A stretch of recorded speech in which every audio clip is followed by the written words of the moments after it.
안녕하세요. 뉴스반장입니다.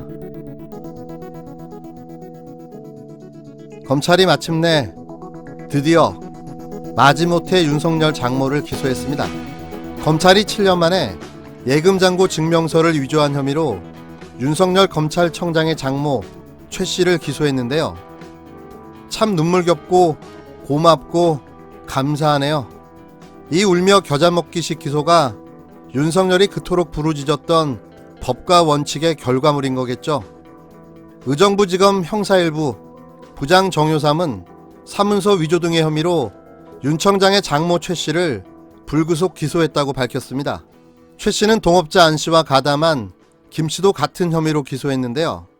최 씨 등은 2013년 경기도 성남시 도촌동 땅을 매입하는 과정에서 350억 원대 통장잔고 증명서를 위조하고 행사한 혐의를 받고 있습니다. 참 훌륭하고 대단하신 검찰청장입니다. 지금까지 밝혀진 사실만 놓고 봐도 봐주기, 사건 은폐와 무마 정황이 확연하게 드러나는데요. 서울중앙지검에서 수사를 할 수 있는 사건을 굳이 의정부지검으로 보낸 것부터 수사를 안 하고 버티기를 4개월 동안 하면서 피의자 소환조차 하지 않았던 것까지 MBC 탐사기획 스트레이트의 보도로 부랴부랴 공소시효를 며칠 남겨두고 급하게 수사를 마무리한 건데요. 이러니 누가 검찰을 신뢰하겠습니까? 이러고도 법과 원칙 이야기를 하는 윤석열을 보면 분통이 터질 수밖에 없는 거죠. 여튼 마지못해 억지 기소는 했습니다. 그렇다면 다음엔 또 뭘까요? 얼마를 더 기다려야 이 수사가 제대로 마무리된다는 말입니까? 윤 청장의 용퇴를 권한다. 피고발인 윤석열을 포함한 일가족에 대한 한 점 의혹 없이 철저히 수사하겠다는 검찰 구성원들의 결기가 그 완성의 필요 조건이다. 윤 청장이 검찰의 미래를 위해 어떤 선택을 할지 궁금하다. 27일자 서울신문에 실린 박록삼 논설위원회 윤석열 사퇴가 필요한 이유란 칼럼의 일부분입니다. 일간지 중 최초로 윤석열 사퇴를 말하기 시작했는데요. 약발이 다 떨어졌던가 그가 이제는 오래 더 버틸 수 없다는 반증이겠죠. 기레기들은 정확하게 압니다. 재난이 일어나기 전 몸을 피하는 쥐와 바퀴벌레들처럼 말입니다. 그렇다면 언론의 윤석열 청장에 대한 사퇴 주장은 왜 나오는 걸까요? 왜는 너무 많습니다. 박 논설위원은 윤 청장 취임 이후 선택적 수사, 선택적 기소의 예를 열거했는데요.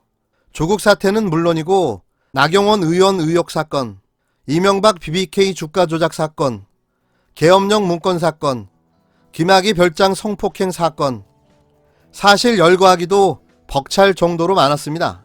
그 결과 국민들 다수는 검찰의 법과 원칙이 얼마나 자의적인 것인지 회의를 품기 시작했고 검찰 불신에 따른 필연적 결과였으며 윤 청장이 검찰의 법과 원칙을 이렇게 스스로 무너뜨렸다는 것이 박 논설위원의 주장이었는데요. 그러면서 이제 윤석열 청장 장모 최 씨 의혹이 여론의 질타를 받고 있으며 검찰에 다시 한번 기회가 주어졌다며 이렇게 충고합니다. 윤 청장은 억울해할지 모른다. 하지만 검찰청장을 포함한 장모, 부인까지 수사해야 하는 후배 검사들의 고충을 충분히 이해해야 한다. 그에겐 개인 윤석열의 억울함 이전에 검찰청장으로서 갖는 절체절명의 과제가 있다.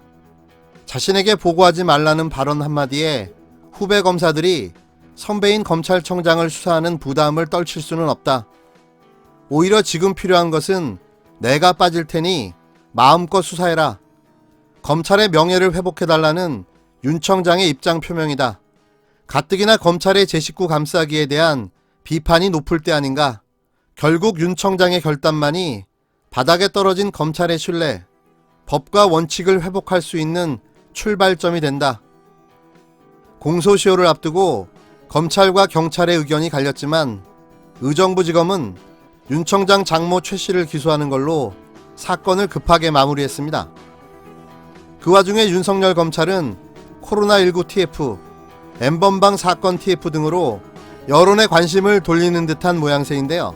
실제 수사 결과는 둘째치더라도 신천지 수사와는 여론 프레이의 급이 달라 보입니다. 그래서 더더욱 장모 최 씨 수사 결과에 이목이 쏠릴 수밖에는 없는 거죠. 어제 서울신문이었나요? 네. 윤석열 총장 사퇴를 거론한 칼럼이 실렸습니다. 아마 주류 언론에서 윤석열 총장 사퇴하라라는 칼럼 제목의 칼럼이 실린 건 처음 거론하신 것 처음이에요. 같은데요. 네. 어떻게 생각하세요? 지금까지 하신 행태를 보면은 진즉 사퇴를 하셨어야죠. 그간에 윤석열 총장이 취임한 이후에 보인 모습은 네. 취임 전에 이제 많은 성원과 기대를 받았잖아요, 사실. 그렇죠. 그 기대의 핵심은 뭐였냐면 좌고우면하지 않고 네. 진실을 찾아내고 네. 그리고 그 진실이라고 하는 것이 정의에 연결되는 그런 올바른 진실을 추구하는 강골 검사 이런 이미지가 있었잖아요. 조국 장관 임명 과정, 네. 그다음에 그 임명 이후에 벌어진 계속된 이제 수사 과정 네. 뭐 이런 것들을 보면 가장 정치적으로 해석될 수밖에 없는 민감한 시기에 가장 비법률가적인 선택을 했고 네. 그리고 그 시점마다 아주 정치적인 어떤 요구를 포함할 수밖에 없는 듯한 그 행동을 계속 했었거든요. 네. 그리고 본인 스스로 이거는 내가 결심하지 않고서는 할 수 없는 일이다라는 말을 공식 답변으로 국회에서 했단 말입니다. 네. 그러면 그 결과물이 지금 이제 공소장이라는 형태로 나와 있고 네. 그게 이제 재판이 진행 중에 있잖아요. 27일 KBS 라디오 김경래의 최강시사에 출연한 최강욱 전 비서관은 서울신문의 칼럼과 관련한 질문에 대해 지금까지 하신 행태를 보면 진작 사퇴를 하셨어야 한다며 돌직구를 날렸습니다. 장모 최 씨 관련 수사와 관계없이 취임 이후 보여준 행태만으로도 사퇴의 이유는 충분하다는 게 그의 주장이었는데요.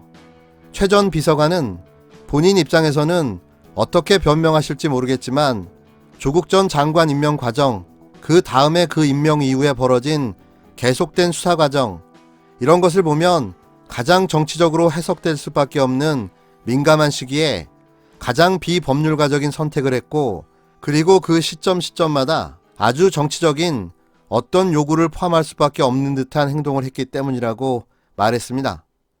그는 또 본인 스스로 이거는 내가 결심하지 않고는 할 수 없는 일이다라는 말을 공식 답변으로 국회에서 했다라며 그 결과물이 지금 공소장이라는 형태로 나와 있고 그게 재판 진행 중이라고 지적했습니다. 이어 최 비서관은 일반 시민들의 입장에서도 검찰의 수사가 과했다고 하는 점에 대해서는 이 일을 다는 분은 별로 없을 것 같다라며, 그러니까 내 삶에 과연 검찰 권력이 저렇게 밀고 들어오면 나는 어떻게 방어할 수 있을까라는 점이 시민들이 자발적으로 나서서 촛불을 들게 된 계기라고 부연했습니다. 최 전 비서관은 또 윤석열 사퇴의 이유는 바로 공소장의 품질이라고 언급했는데요. 그는 조국 교수의 공소장, 정경심 교수의 공소장, 저까지 보면 진짜 웃습니다. 드러난 사실은 권력형 비리는 하나도 없어요. 그러면 그렇게밖에 할 수 없었던 어떤 중대한 범죄들이 드러나고 이게 또 공소장을 봐도 명확하게 딱 떨어져야 되는데 검사들이 보기에도 이게 너무 품질이 조잡한 거라며, 그러니까 내부적으로도 이건 진짜 아니다, 우리 조직이 망가진다, 이런 걱정을 하는 검사들이 지금 굉장히 많습니다. 그런 현실을 보면 검찰청장은 명백히 검찰수장이잖아요. 그리고 어찌 보면 평검사들의 사표가 되어야 되는 위치에 있는 분입니다. 그런 기대를 받고 갔던 분이 그런 역할을 제대로 하지 못하고 있다는 게 제 생각입니다. 라고 최 전 비서관은 말했습니다. 이쯤 되면 물러날 법도 한데요. 꼼짝달싹을 하지 않고 있습니다. 왜일까요? 그건 그가 옷을 벗는 순간 그는 모든 것을 잃게 되기 때문인 거죠. 안타깝습니다. 윤석열 청장의 시간은 이제 정말 얼마 남지 않은 듯합니다. 재직 중에 그 대검 중수부 후배인 우리 이남석 변호사에게 그 윤우진 용산 전 세무서장에게 연락을 하라고 그렇게 전한 적이 있죠. 윤우진 사건에 대해서는 그 당시 언론에서도 여러 가지 의혹 제기를 했었고, 또 뭐 검찰 감싸기 아니냐는 경찰 쪽의 얘기도 있었습니다만은 후보자가 그 사건에 관여하거나 뭐 영장 기각이나 무슨 무혐의 처분이 되거나 하는데 일체 관여한 바가 없죠. 없습니다. 예, 관여할 만한 위치에 있지도 않았죠. 그렇습니다. 예. 또 인터뷰하기보다 네. 묻길래 제가 나는 소개한 적이 없다. 네. 혹시 이남석 변호사를 윤우진 씨한테 소개를 시켜주셨나요? 소개를 시켜줬죠. 근데 내가 얘기를 해줄게. 네네. 어떻게 됐냐면은, 네네. 그냥 전화하면 안 받을 거 아니에요. 예예. 어? 어디 다른 데 걸려오면 안 받을 수도 있잖아요. 예, 예, 어? 예. 그러니까 내가 이남석한테 문자를 넣어주라 그랬다고. 예. 어? 예. 윤석열 부장이 얘기한 이남석입니다. 이렇게 한 문자를 넣어서 하면 너한테 예. 전화가 올 거다. 예. 그러면 만나서 한번 얘기를 들어봐라. 한번 만나 최초정 좀 얘기를 한번 들어보고, 예, 예. 어? 변호사로서 네가 볼 때는 어떻게 해야 되는지 한번 좀 해봐라. 어? 그렇게 이제 부탁을 하고 네가 만약에 선임을 할 수 있으면 선임을 해서 네가 좀 도와드리든가. 예예. 어? 예. 이제 이렇게 했단 말이에요. 네네. 어? 오늘 저는 청문위원으로서 우롱당한 느낌이에요. 변명을 하실수록 오히려 더 수렁에 빠진다는 점을 말씀드리고, 이미 공개된 파일이 오전에 답변하신 내용과 전혀 상반된 내용이잖아요. 오늘 하루 종일 이 청문회장에서 모든 국민을 상대로 나는 소개한 적 없다, 보낸 적 없다, 그런 문자 나는 전혀 모른다고 했는데 이것이 전부 자신의 목소리로 사실인 것으로 드러났기 때문에 이렇게 거짓말을 한 사람이 어떻게 검찰총장이 되겠습니까? 저는 명백한 부적격자라고 명백히 이야기를 합니다.